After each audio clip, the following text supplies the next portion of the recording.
Estamos de volta com o Medicina e Saúde. É muito bom ter a sua companhia e você pode participar do programa. Basta enviar um WhatsApp para 45 2101 7788. Combinado? Olha, o assunto hoje é doenças do fígado. E em sua fase inicial, a esteatose hepática ela é frequentemente descoberta através de uma investigação detalhada, minuciosa. E quem vai explicar tudo isso para a gente é a médica especialista em radiologia e diagnóstico por imagem, doutora Andréa Shiratori, da Gastroclínica Cascavel. Boa tarde, doutora, tudo bem? Boa tarde, tudo bem, Soraya? Obrigada pelo convite. Que bom que você pôde vir. Doutora, quais são os exames solicitados pelo médico quando existe suspeita de algum tipo de problema no fígado? O primeiro exame de imagem é a ultrassonografia, ou ecografia, como nós dizemos aqui regionalmente. Que é um exame simples, ele precisa de pouco preparo, geralmente só um jejum, e um exame que não tem radiação, um exame que não causa nenhum dano ao paciente, e ele serve, um exame rápido, de um custo-benefício muito bom e, em geral, detecta a maioria dos problemas do fígado como o primeiro exame.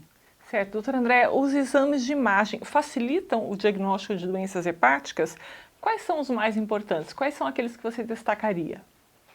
Sim, os exames de imagem hoje são quase à mão do médico, porque os tumores abdominais e de fígado, eles não são palpáveis geralmente. Então, o fígado, para ser palpável, onde antigamente se dizia isso, né, que a clínica, o exame físico era soberano, para as lesões intraabdominais pequenas, elas não são palpáveis. Então, o exame de imagem hoje, ela é uma extensão quase de uma consulta em si.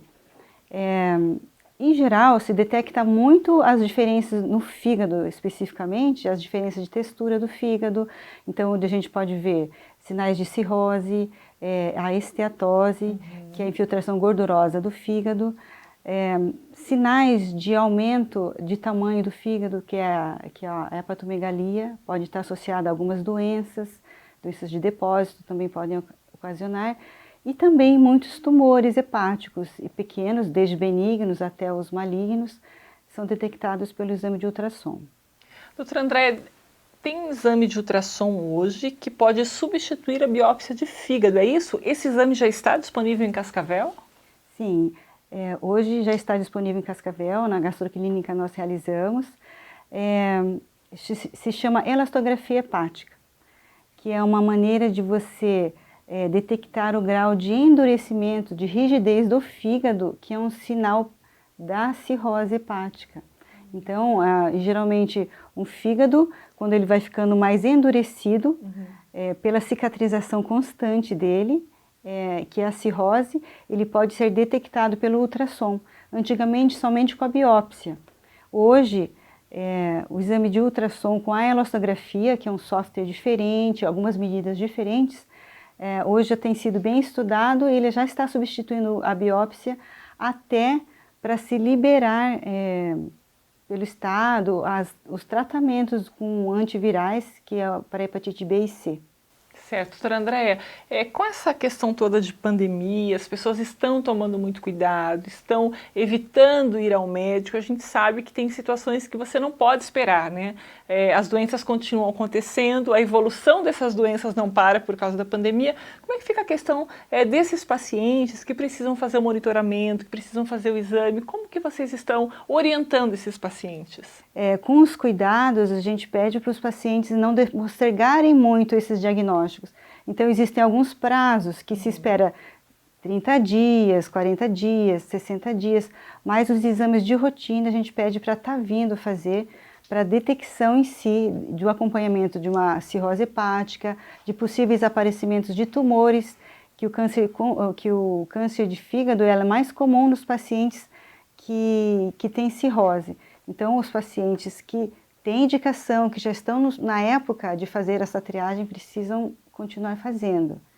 E a gente tem realizado com mais cuidado, agendamentos com toda a segurança necessária.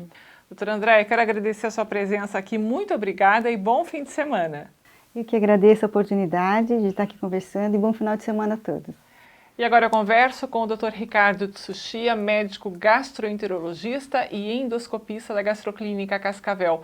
Dr. Ricardo, quais são as estimativas de doenças do fígado no Brasil e por que esse número é tão importante? Boa tarde. Boa tarde, Soraya. Existe uma preocupação bastante grande na classe médica, porque essa situação de gordura no fígado ou doença hepática gordurosa não alcoólica vem se aumentando ao longo do tempo.